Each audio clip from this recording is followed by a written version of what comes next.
Thank you for downloading the Flixters podcast.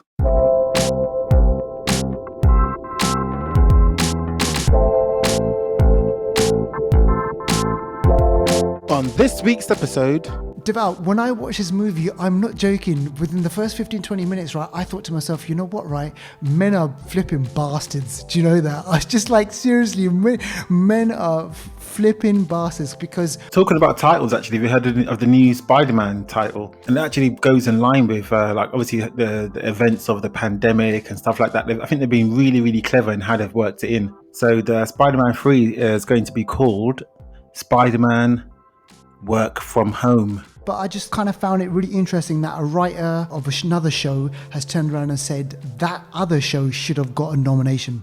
It's weird, but then I'm not going to say too much of what happens, how it ends. Just as this film started weird, it ends even weirder. Hello and welcome to a brand new episode of TheFlixters, folks. Thanks for joining us on this Sunday. Well, actually, no, Sunday for us, but when you hear it, it's going to probably be a Monday or a Tuesday. So, yeah, whatever day it is, we hope you enjoyed the episode. We've got a review of Promising Young Woman. We're going to speak about Golden Globe nominations a bit. We're going to kind of go through some movie news. And obviously, we've got Anniversary Corner, and we're going to sneak in, hopefully, a hidden gem for you. So the only thing to do for you is just to sit back and relax. I heard that. Sit back, guys, and let's get ready for the show. All right. Okay. So, Devaldo, shout outs. Yeah, we've got a couple of good shout outs today. First one goes out to Zakharov, our very own Zakharov, who listens to the show every week while he cooks and seasons his food. Well, I think we are the seasoning for his food, so we add a little flavour, you know. But no, he shouted us out on Instagram, as he loves to do, and his shout out was actually I guess it was in relation to a post that we put out. The post was on Black Panther, which we'll talk about a bit later, about how Disney are, gonna make a Black Panther series, and he was just saying how much he obviously loves the film. Especially the casino brawl scene, which is my favorite whole scene as well, when they come out of the car and they're dressed, elegantly. And the music. The music is, I've got it for ringtone. It is so good. And then the fight, the way Okoye throws off her wig and just sort of beats everyone up. That's my favorite bit. But he loves that bit. So yeah, he's really excited for the TV show, or the Disney Plus show, I should say. I love the comment that he wrote. He goes, Okoye throwing more weave at white men. Yeah, exactly. That was funny. What's a guy to do? That happens. That's like what can a guy do? It's like, imagine that getting thrown in your face. It's like, shit, what's next? Exactly. It's like, oh my gosh. What can you do? Nothing. And then we have King.Salani. She actually responded to a recent post about the news of the Blade movie, and the news of a new writer that we'll speak about a bit later. Brilliant. And she likes the idea of that. So yeah, let's get on with the show. But yeah, thanks for the shout out, guys. And they've got, both of them have some great pages. So you got Zakharov and King.Salani on Instagram. They've got some great pages, so visit them and see what they're all about. Exactly. All right. Okay. Now, you just mentioned movie news, so let's get into this. So now, the first thing that I want to speak about, Devaldo, the Golden Globe nominations, they just came out recently, and there's a whole host of shows, movies, and all that sort of stuff. And you can go online and you can kind of see, which of your favorite TV shows and favorite movies have been nominated. But there's kind of like one thing for us, obviously on the show, we're huge fans of The Mandalorian. That's got nominated. Now, a sci-fi show on the Golden Globes, has that happened before, Deval? Do you know what? Yeah, I'm pretty sure it has. I would think that shows like Black Mirror. And I'm trying to think of what other shows that have been nominated, TV shows. I'm pretty sure there would have been a few, like X-Files and stuff like that. Yeah, I guess that's kind of classed as sci-fi.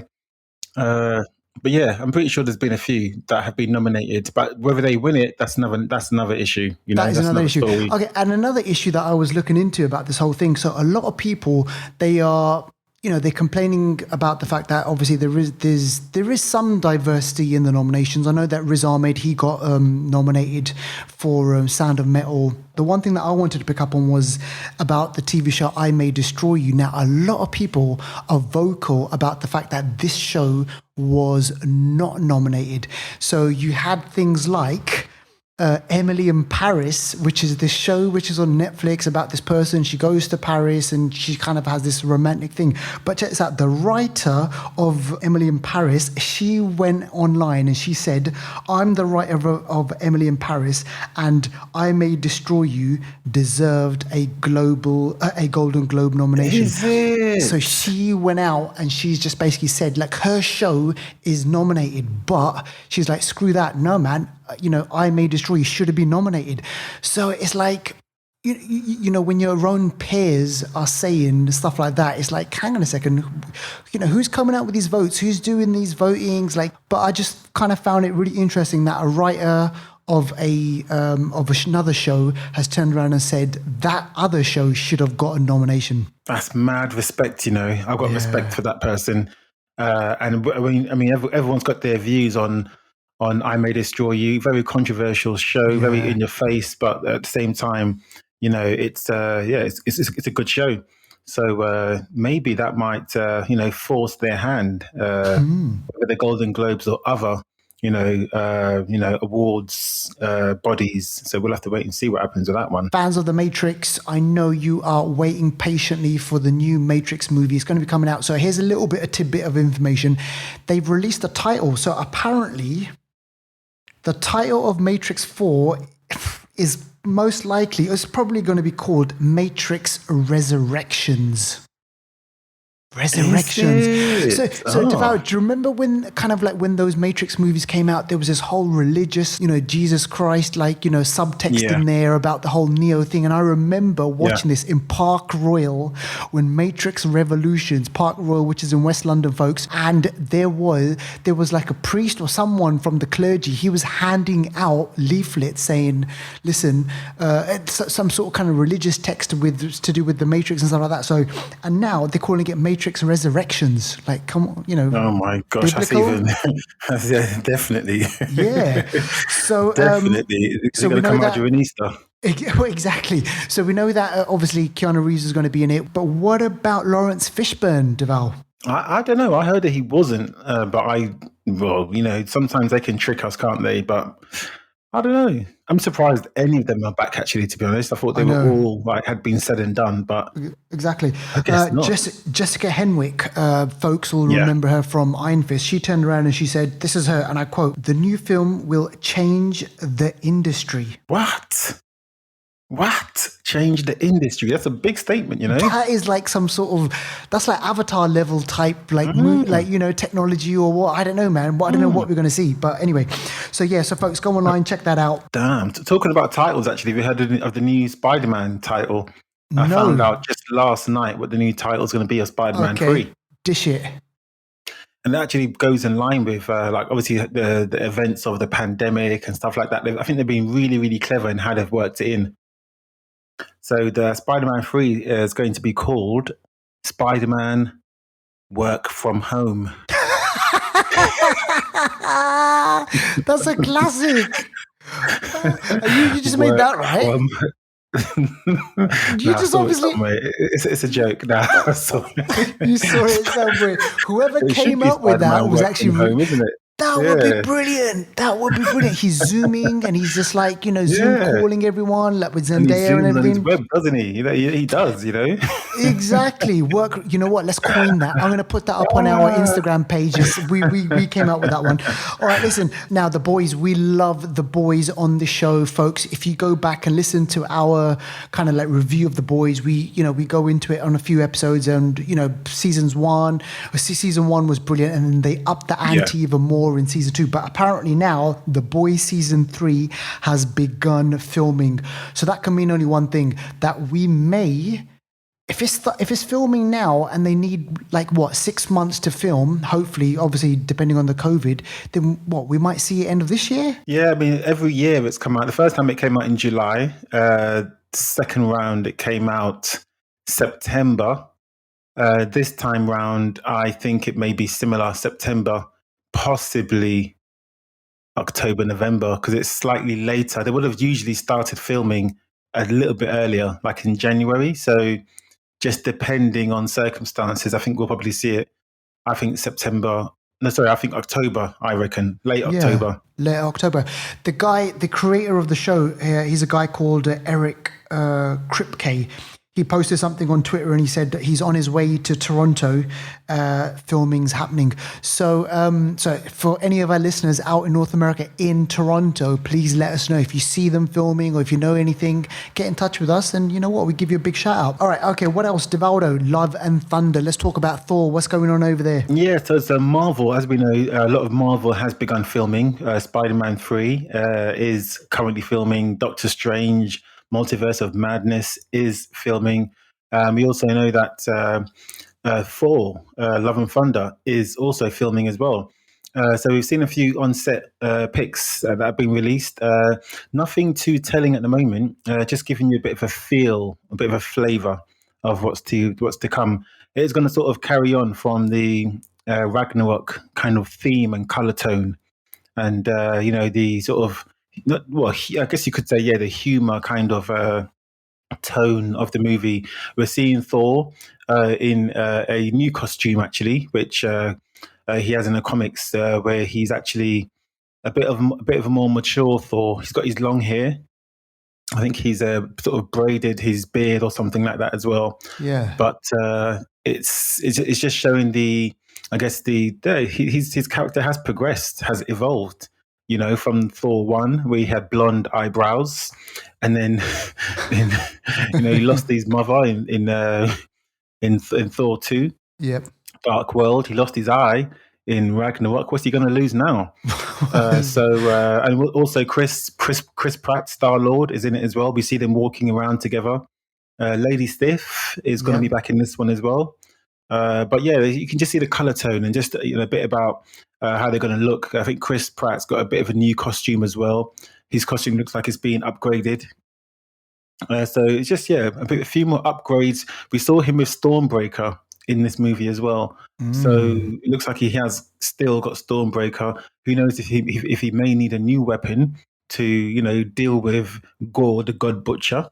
Played by Christian Bale. So it's just interesting. But yeah, they're not going to give away too much straight away. Marvel are very, very, very tight-lipped about what they do. So yeah, we'll just see what happens over the next coming weeks and months. Brilliant. Yeah, can't wait for that one. I mean, we know it's going to be funny and all the gang's going to be back. So yeah, it's going to be great. All right, now let's speak about this. Now, this is a rumor. So you know what? Take this with a pinch of salt. But check this out.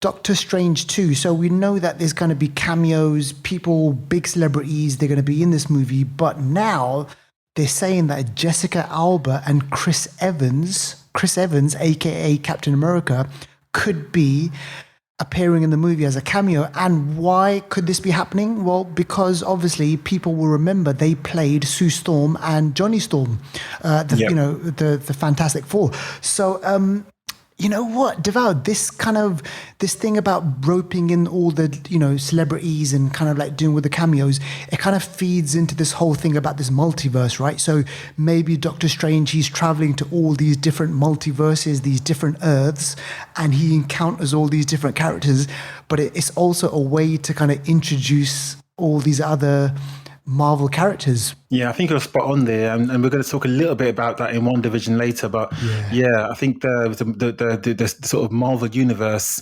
is going to be the Marvel multiverse soon, and there's a good chance that what you're saying could be true. It could be a really quick cameo. I mean, there could be a scene where he's like, just like in Doctor Strange 1, where he's flipping in between these different realities and so on.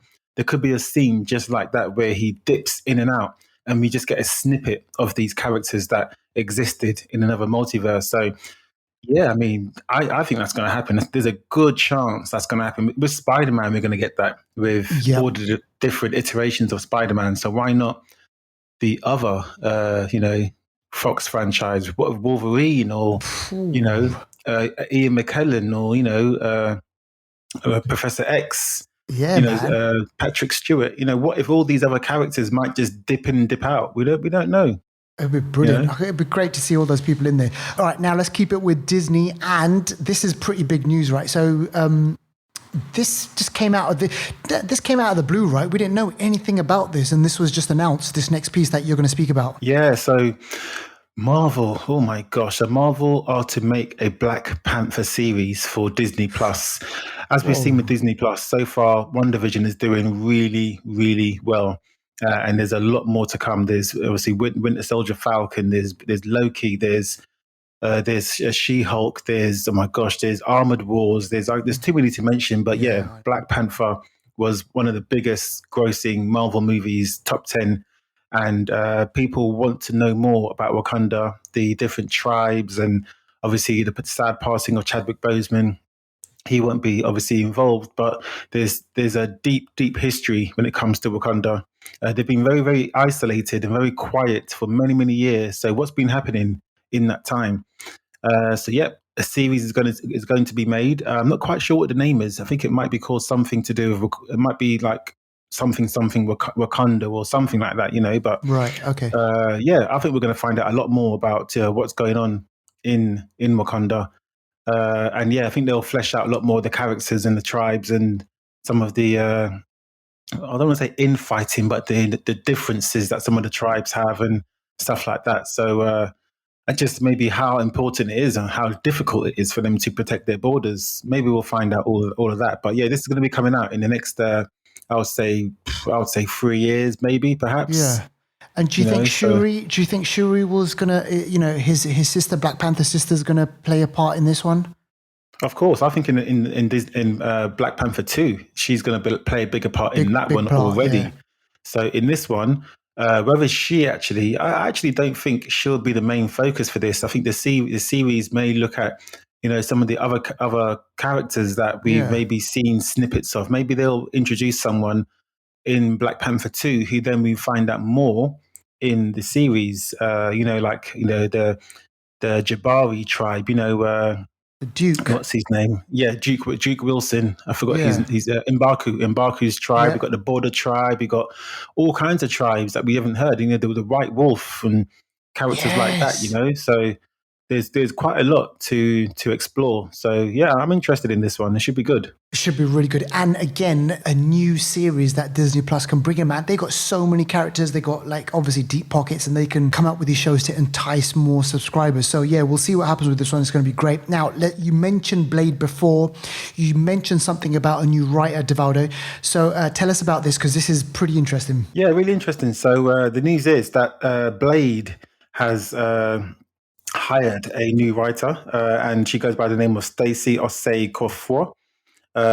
She has written, she's an award-winning writer actually, for Watchmen. She's also been involved in Pen 15, which is on Hulu.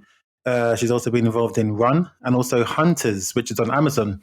So solid shows there. And Watchmen, that's also won awards. Really, really good show. Starring Regina King. And really like that one. And so she's going to be, I'm not sure if she's going to be the sole writer. She might be collaborating with someone else. But sure. She's definitely been announced as writing Blade, starring Mahershala Ali. That's due out in a few years' time. And that's going to be an interesting show for Marvel, an interesting film, I should say, for Marvel. Something that they haven't done as the MCU. Yeah. Like vampires and all that kind of stuff, So it's going to be interesting. It's going to be very interesting. I'm really keen to find out how this is going to develop and just what tone they're going to take. But looking at what she's done before with Watchmen, that was quite dark. So yes. Yeah. And the original Blade movie with Wesley Snipes, that was dark, and I loved that whole tone. He's kind of this gruff, anti-hero where he doesn't give a shit. He's just basically he's out to kill all the kind of like vampire stuff. So it'd be interesting to see how they're going to walk the line. We know that obviously Deadpool is going to be coming to obviously the MCU. Could they make this an R-rated? I think they could. Whether they will, because Disney like to make their money because they like it to be as accessible for all the audiences. But it's a tough one because at the same time they want him to interact with the other MCU people, and if he's chopping off heads in one film, he's going to want to do it in all. He's going to want to do it in the Avengers film. Exactly. All right. So something else that's coming out to Disney Plus, folks, on February the 12th, so not too long, is Marvel's Behind the Mask. This is a new documentary. There's an official trailer out online. You can go check it out on YouTube. But basically, this is a upcoming documentary, and it's about giving fans the opportunity to discover the inspiration behind all Marvel's greatest heroes. So think about obviously Spider-Man, think about obviously Wolverine, think about the whole host of characters and the people behind that, like how the origin stories of these characters. I think this is going to be great, man. I'm definitely going to watch this. If you ever wanted to find out how Black Panther came about, well, this documentary is going to go into that. What about Miles Morales? That's going to be something else. Ms. Marvel, Luke Cage, all those different characters. I think we're all going to hear about them all. And yeah, man, it sounds interesting. And don't you think they're doing this because obviously there's going to be a lot of Phase 4 stuff coming out, and I think people need to kind of like need to catch up on all the different characters. Yeah, they know people are going to want a bit of a background. That's why also I think they introduced the Marvel Legends sort of quick show on Disney Plus, just to give people a bit more and to be more invested in the characters that they're going to be portraying, and get everyone on that gravy train. So yeah, you can see why they're doing it. Exactly. All right. Okay. We're going to end movie news, folks, on, unfortunately, I mean, this is happening quite a bit now, but yeah, unfortunately, the two people passed away, which we want to speak about. First of all, Dustin Diamond, aged 44 years old, and Christopher Plummer, aged 91 years old. But let's speak about Dustin Diamond, Deval, first. Yeah. So yeah, this is a few days ago, and Dustin Diamond, I mean, I know him from Saved by the Bell. I've not seen him in anything else. Yeah. But yeah, Saved by the Bell in the sort of 90s, Zach and was it Bayside High? I think it was. Yeah. Mr. Belding, Kelly Kapowski and AC Slater, Lisa Turtle, the whole crew. That was a real good, high school comedy. And he was like the sort of geeky kind of funny guy in it. Perfect for the role. But yeah, I think obviously his life since then has been quite challenging. Yeah. We've had a few stories here of altercations, police, and like violent altercations as well. I think there was something that happened a while ago regarding a weapon, I believe, but I don't know. But it's he actually passed away of cancer, I believe. So wow, sad news there. Only 44. It's crazy. I know it's just people are just it's younger and younger. Obviously, Chadwick Boseman was only 42. And it's crazy. And and then Christopher Plummer. I mean, obviously, lived a long life. Obviously, 91 years old. I'll always remember him in. I just watched a film of his recently. We watched it a couple of years ago, which was Knives Out. Remember, he played the dad of the family. If you haven't seen Knives Out, go out and watch that one.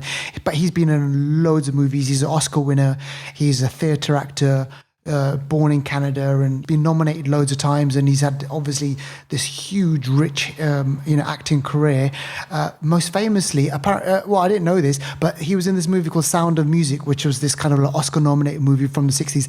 Oh. He hated that movie.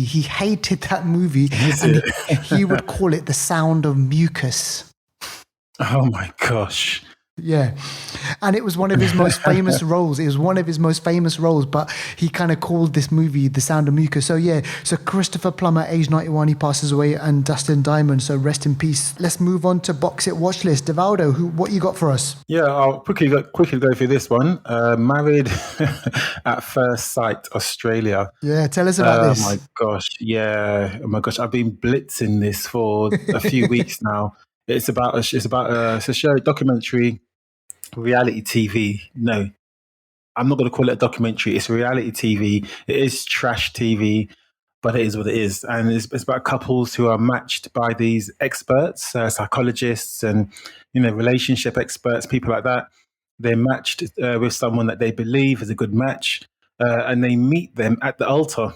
So there's a wedding, the family's all involved, and they literally get married at first sight. I'm not sure if it's a legal marriage, by the way, but they get married at first sight.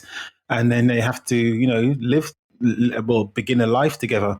They go on a honeymoon, they come back and they stay in this hotel and they have these challenges and stuff like that.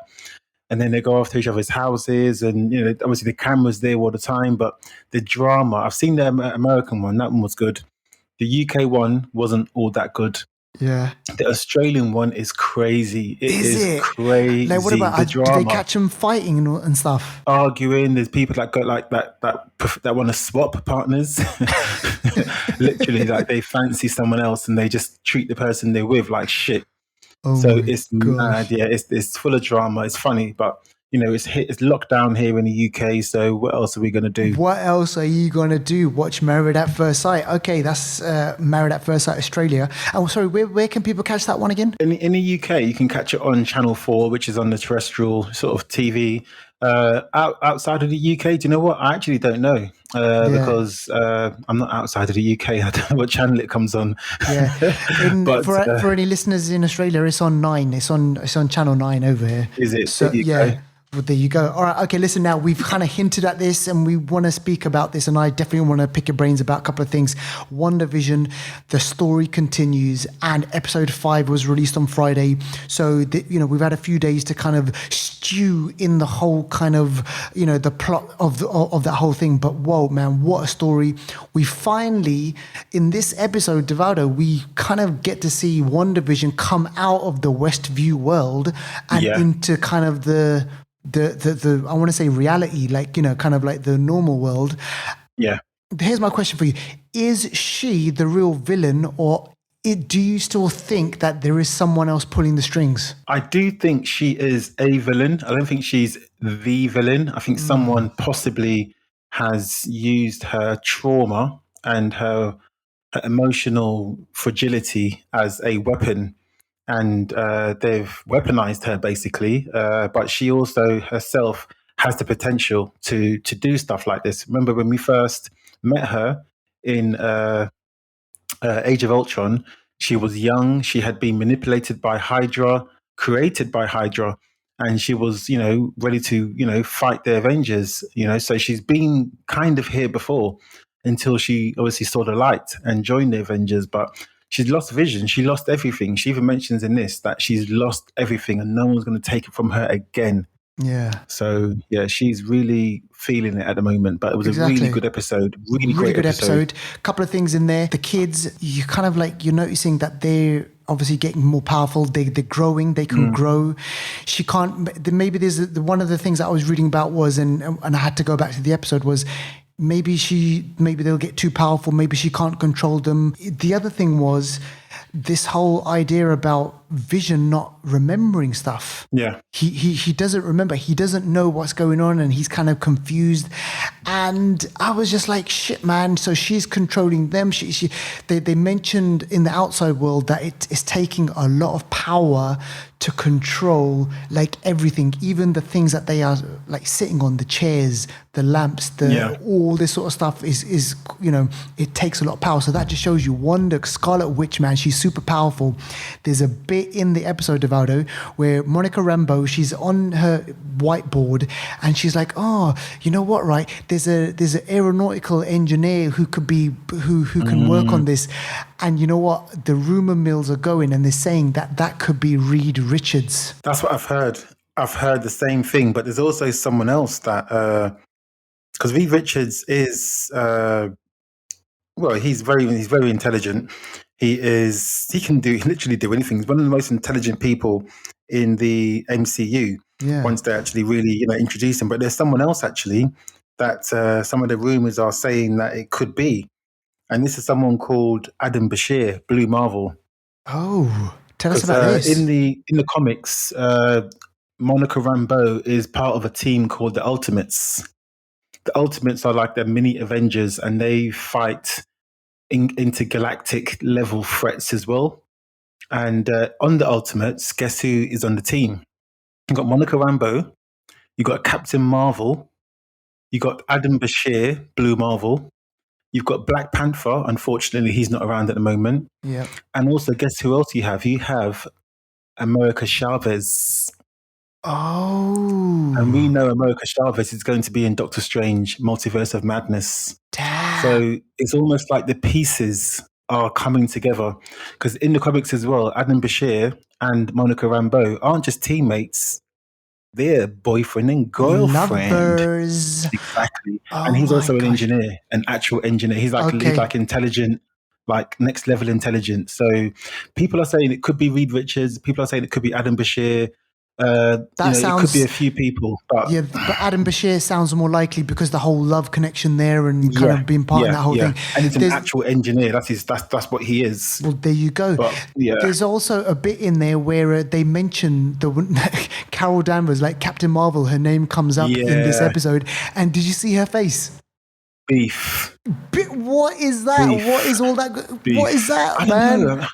I think maybe perhaps the last time we saw them together was in Captain Marvel when she was helping.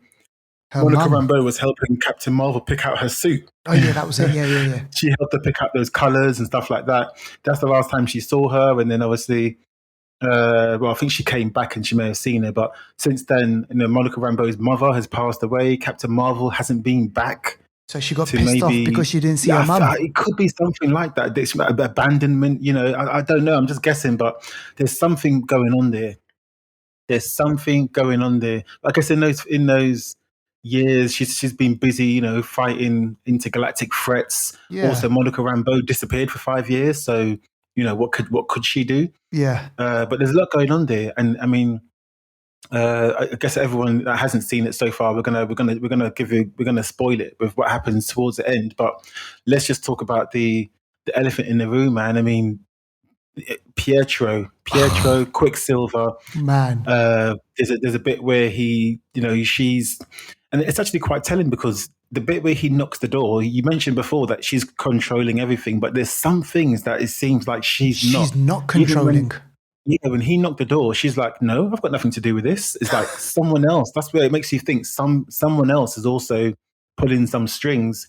So Pietro, her brother, Quicksilver knocks the door. She answers, and then we see that it's Quicksilver, but not the Quicksilver that she came with. It's Evan Peters, Quicksilver from the Fox Brilliant. franchise.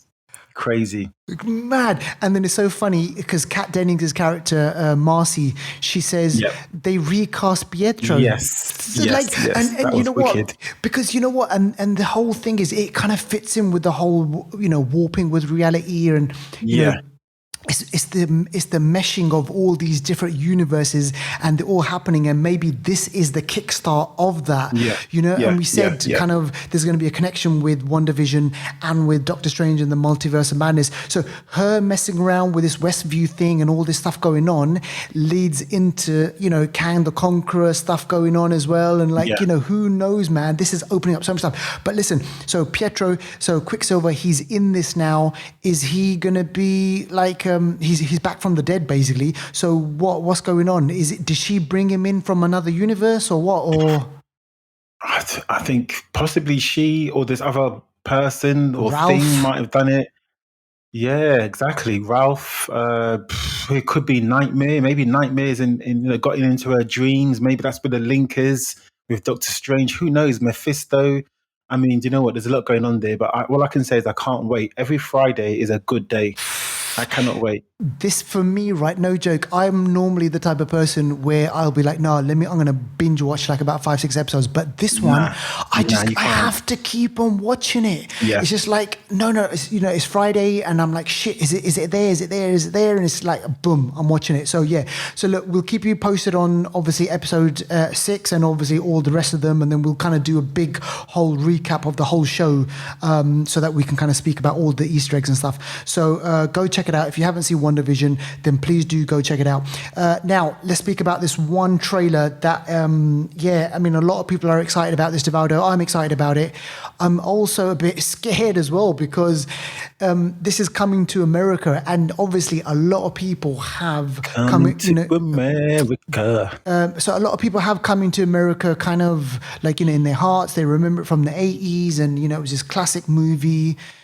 And a lot of people are hoping that they don't mess it up. But at the same time, you can't repeat the magic of the first one now, can you? You can't expect it. I I don't think they should try. I just think they should this should be different, enjoyable, fun. But I don't think it can be. A film like that just is a masterpiece. That's it. Yeah. End of. Yeah. Yeah, exactly. So listen, if you haven't seen the trailer, go check it out. It's out on YouTube, and the movie's coming out in March. Yeah, March the 8th, I believe. Yeah, so on Amazon. On Amazon, so go check it out. All right, okay, let's do Anniversary Corner, Deval. So what movies have you got cooking for us? Yeah, so some of these movies link into the main movie that we're going to review shortly. So I'll kind of go through these. For the 10-year one, there's a bit of a choice. And I wasn't sure which one I was going to go, so I've written both down, which we never do actually. Yeah. But the first one is Hanna. Hanna from 10 years ago, 2011. And this one stars Saoirse Ronan. Great, really, really talented movie. actress. Yeah, really, really good. Saoirse Ronan, Kate Blanchett, Eric Bana. It's a bit of an Aussie connection there. Yeah. And it's about it's like Bourne. She's like a female Bourne who's a teenager, and she's been raised sort of by the team of the assassins or whatever, and her father's also involved. And it's like one day, I don't know what it is, but they turn on her. Yeah. And it's almost like they have to now erase her or something, eliminate her. Yeah, and she's like, nah, like this is not happening. But she's been created so well, it's hard for them to eliminate her. Yeah. And she's just like she's able clever. She's clever. She can speak different languages. She can fight. She knows all kinds of shit. So she's hard to, just like Bourne, it's hard to erase what they want to do. So yeah, decent film. I like this one. Really, really like decent. This one. And you know what? They people like this movie so much, and the story is so good that they decided. I think it's on Amazon.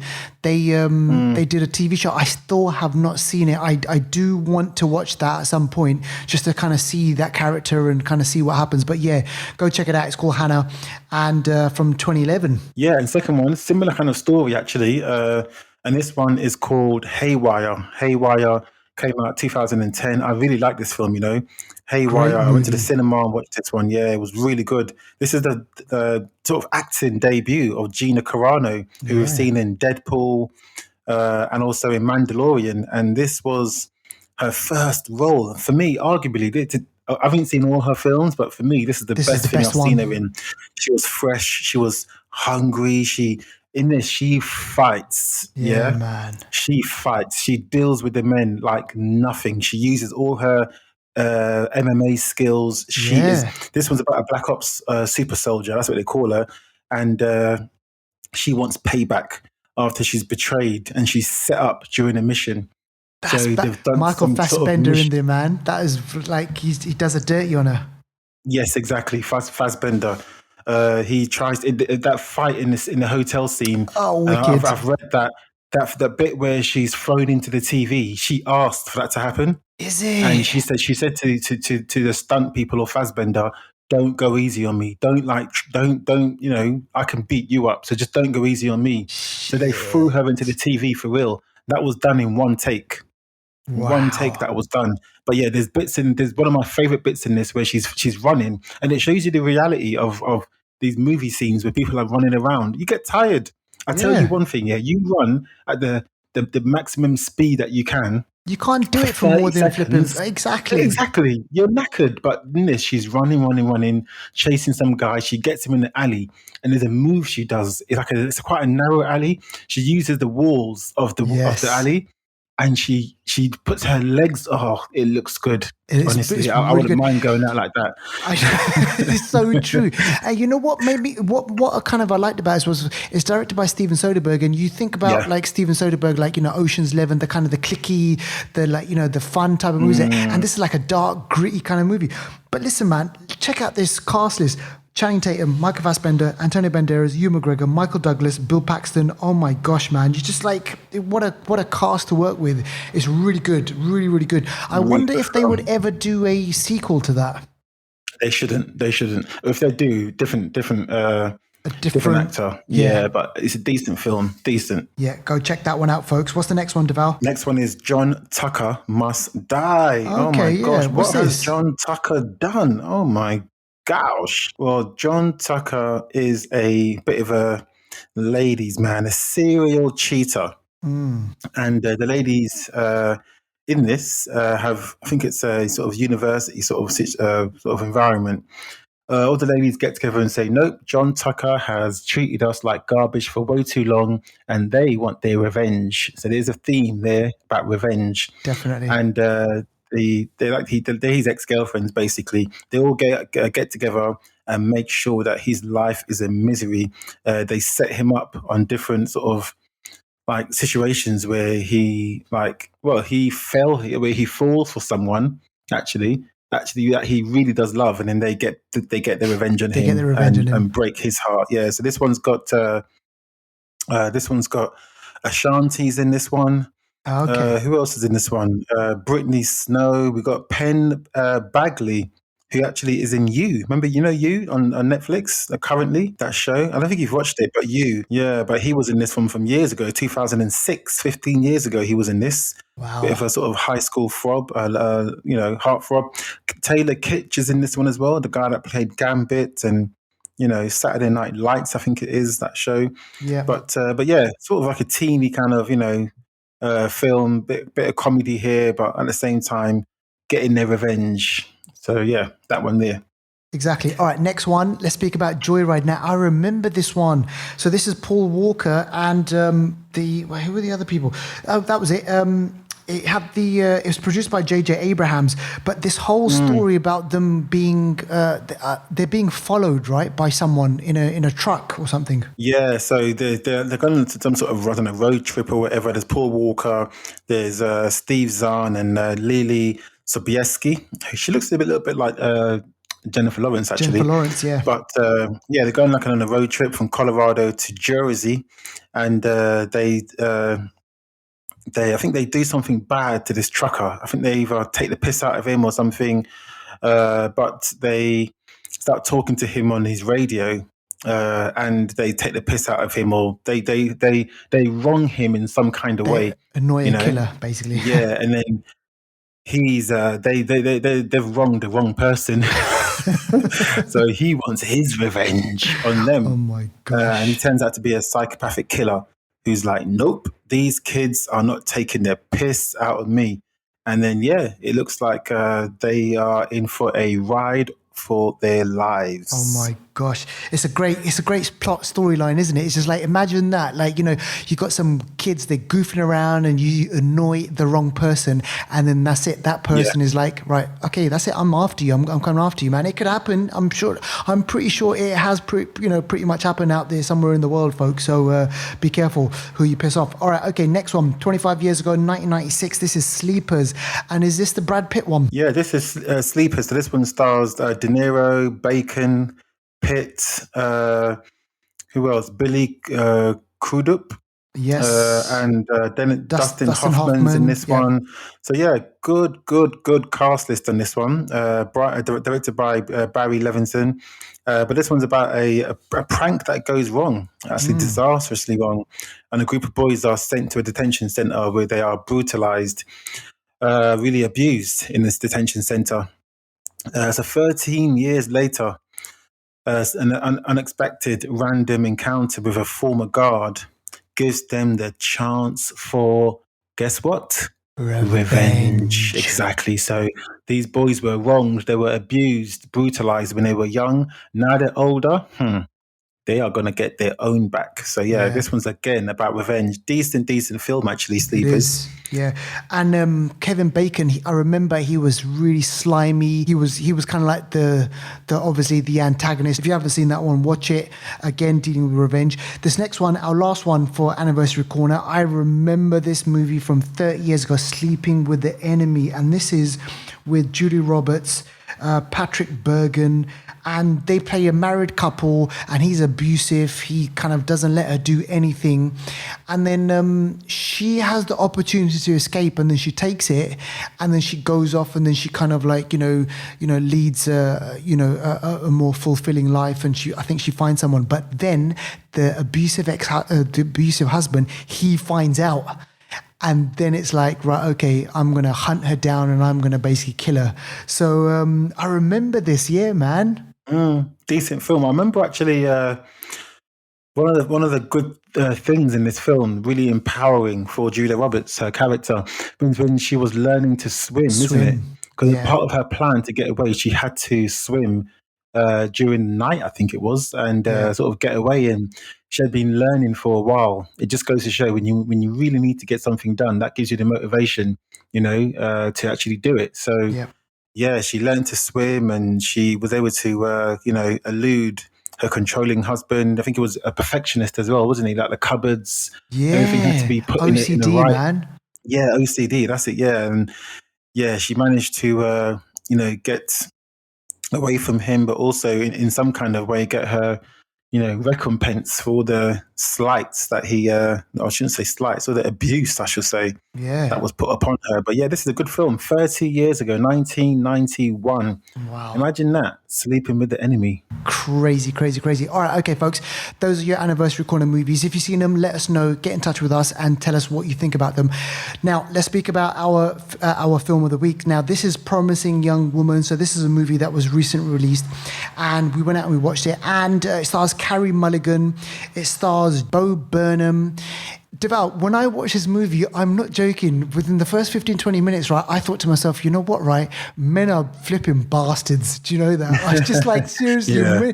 men are flipping bastards, because there's obviously a side to, the game that men and women play when obviously, men are after, a lot of the time around the world, men are after sex. Let's not beat around the bush. Yeah. They're after sex, and, they chase women, and, they do it in ways which are unscrupulous. And this movie highlights that. It's dark, it's comedic as well. It's a revenge movie. It's all of these things put together in this movie.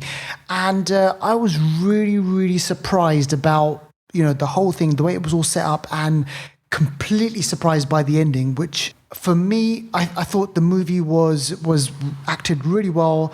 It deals with a subject which is kind of like relevant right now. There's a lot of kind of, what we've seen in the media with the Me Too, Jeffrey Epstein, like all that sort of stuff was going on, Harvey Weinstein, the way that men in power, obviously treat people.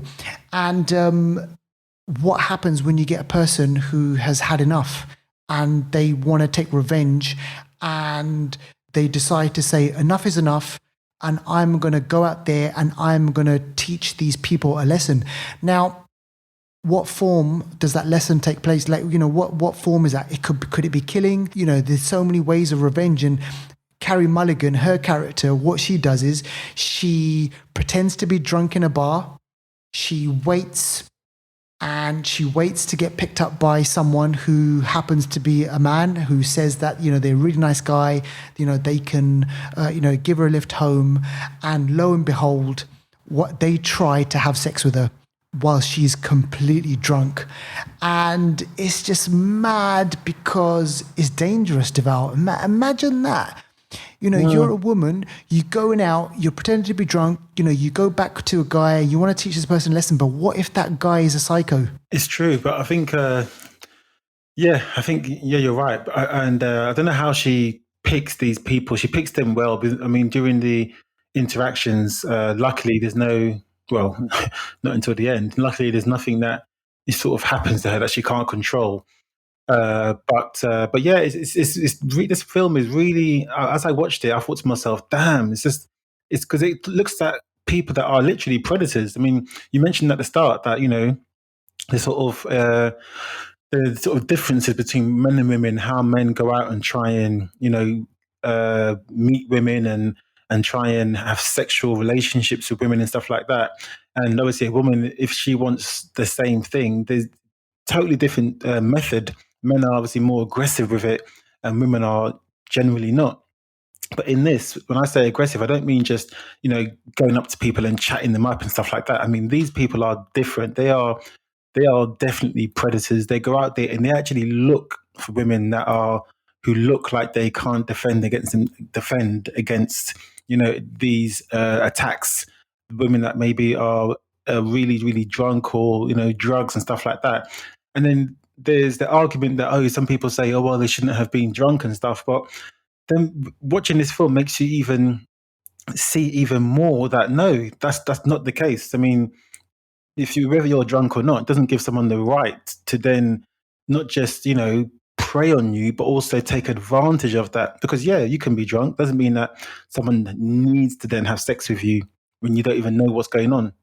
Do you know what I mean? It's a massive difference. And then obviously when it goes to court, that's when a defending lawyer will say, well, she was drunk and she wasn't in control. It was her fault and stuff. But that's taken away the responsibility from the person that knew that and went ahead and done that.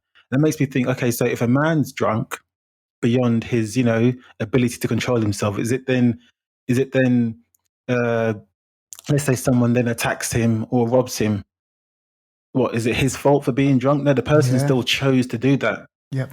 So the person that did it is still in the wrong. Someone's allowed to be drunk and just chill. Let them chill. Yeah. No, exactly. But yeah, this absolutely. film really does look at that, and the way she tackles it, the way she deals with it, is really actually. Is I mean, I wouldn't recommend anyone do this in real life, but yeah, she goes out. She's got a hit list. Yes. Where she looks at identifying people that she knows in the past have done stuff, and she's literally taken them out. Like Amar said, like she goes and I don't know what, we don't see what happens to them. Like we can guess that someone goes in after she's left and beats them up. I think there's a man that she deals with that. Yeah. After she leaves the house, he goes in there and does something, or they release information, or they do something that so this person has consequences, and you find out that she's her life itself has taken. Her life is on pause because something really traumatic happened when she was young, and she wasn't, a friend of hers, I think committed suicide because of the rape that had happened to her, and she wants to make sure that people pay for it. So this film really explores all of that, what someone's willing to do, and the reason it's called Promising Young Woman is because she went to med school. She was like top of her class, and she left that class because of what happened to her friend. She had to look after her friend, and she no longer became that so-called promising young woman. And she now lives at home with her parents, and she works in a coffee shop. No disrespect to that, but what she was going to be isn't what she is now. So people see her as a failure, but in her head, she's got a job to do. Exactly. And one thing that I like about this movie is the fact that when you're watching it, you think, okay, right, you know what? Yeah, you're rooting for her. She's going to get a revenge, and she's, it culminates in this one act, and you think, okay, yep, she's going to do it. But then the movie, it wrong foots you, and you're like, damn, it went in that direction. But then there's a kind of second ending, which it kind of ties everything all together, and it makes me think. Gosh. It makes me think that at the end of the day, right, she's a troubled, don't get me wrong, she's a troubled person as well. This thing haunts her, right? So she's had to go through this thing, right? Because which other person would put themselves through the whole thing of, pretending to be drunk and then kind of teaching people these lessons, right? So obviously there's some psychological issues with her, right? But a part of me thinks that she knew it was going to end the way the movie does end. And there's kind of like this second ending, and there is justice, but then there's a shock twist to that whole justice as well. And then again, it makes me kind of think about, like, we live in a society where people with power, people with money, and I'm not afraid to say that, like, generally there's white people who have money and who have power, they get away with this shit. And I'm not saying that people of color don't, they don't do this, but generally, from what I've seen in the media and the stories that come out and documentaries and things like that, right? Generally, we see kind of like, this happened to white people. Yeah, I mean, it just focuses on that issue about the sexual predatory nature of men, and when no means no, do people stop? Exactly. Oh man, exactly. It's a good movie. You should definitely go out and watch it. Yeah, I mean, I highly recommend it. Massive twist in this. We're not going to spoil it, but there's a massive twist that we've seen many movies. I did not see the twist coming, but I recommend anyone watch this film. Whether you're feminist or not, it's a good film, strong message, but yeah, decent film. Exactly. I'll give it an 8 probably. I'll give it probably an 8, I reckon. I agree with that. Yeah, totally. Totally agree with that one. Deval, we've got a couple of minutes. Do you want to squeeze in Save Yourselves? Oh, okay. Or do you want to save it? Okay, so I'll quickly squeeze this one in. This was a hidden gem, Save Yourselves. It's a 2020 film, and this is a weird film. It's a weird film. It almost didn't make the hidden gem list because there are a couple of parts in the films that I think, but you know what? The premise is really good. Now, I'll quickly talk about this one. You can find this one on Rakuten.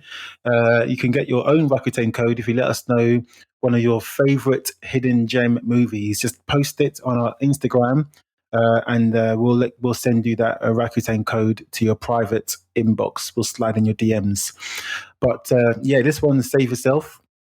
And it stars Sunita Mani, John Reynolds, directed by Alex Houston Fisher and Eleanor Wilson.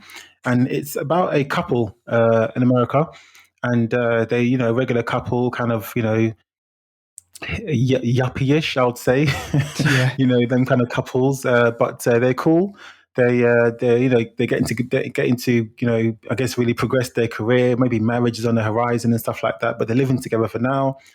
And they live a good life, but they want to improve. They want to improve their life, and they want to get to strengthen their relationship and their bond. So they agree one weekend, no, for a week actually, they're going to put their phones down and not be on their phones, because until then you'll see lots of clips where they're on their phone all the time. They don't even talk. Yeah, which is typical of society now. Exactly, which is why I think this film is really, really relevant. A lot of couples, I've done it myself, I'm on my phone or something like that, not talking. This film shows it in the most, poignant way. But they decide to go on a phone break. They tell the world, for a week, you cannot contact us, we cannot contact you. They're going to travel out of the city of New York and go to a cabin for 1 week and connect. Ooh. That's it. So they go and do that. They connect, they make firewood. Nothing is, no internet, no nothing. They want to learn to do it, they've got to do it. No YouTube. So they go off and do that. They connect. A few days into it, what happens? Yeah, aliens come down. Oh, shit. Aliens come down in the shape of these furry balls. This is a comedy. This is not serious. My gosh. And these furry ball things, and they've got these long tongues. If these tongues get you, you're dead. It's mad. But these aliens come down, and at first they don't know what they are. They think they're kind of these mad animals, and they realize, this is crazy. So then one of them turns their phone on, and they get a voice message from their mum saying, aliens have come down. So they know shit is serious. This is mad. And they have to now escape from this cabin and, survive, basically. And they go out, they escape just about, because these furry ball things start surrounding their cabin. On the way, it turns into a bit of The Walking Dead, because other people are trying to survive, and they come across this other couple who are killed by these furry ball things. And as they escape, they hear a baby crying. Okay, now they've got a baby, but there were a couple that were going to go for a baby, so it looks like this baby's going to bring them together. It's weird, but then I'm not going to say too much of what happens, how it ends. Just as this film started weird, it ends even weirder. Is it? Because the way that's mad. This film is weird. But it's called Save Yourselves, and it means it's more than a one-fold title. It's about saving yourselves from the aliens, but also saving yourselves from yourselves and from technology and from all of the things that actually separate you rather than bringing you together. So this film is perfect for couples and non-couples that understand how technology can be a benefit, but also can be a hindrance to connecting. So it's a decent film. You can catch it on Rakuten. It's about an hour and 40 minutes long. But go and watch Save Yourselves. It's a weird one. But you know what? We love weird. So folks, go out and check it out. And like Deval said, get in touch with us. Let us know your hidden gem, and you could be in with a shout for that code. All right, Deval, listen, it's been great talking with you. We'll do this again next week. But man, we're out. Yeah, we're out, guys. Peace out. And don't forget to follow us on Instagram, Facebook, YouTube, and Twitter. Just pop in the Flixters podcast.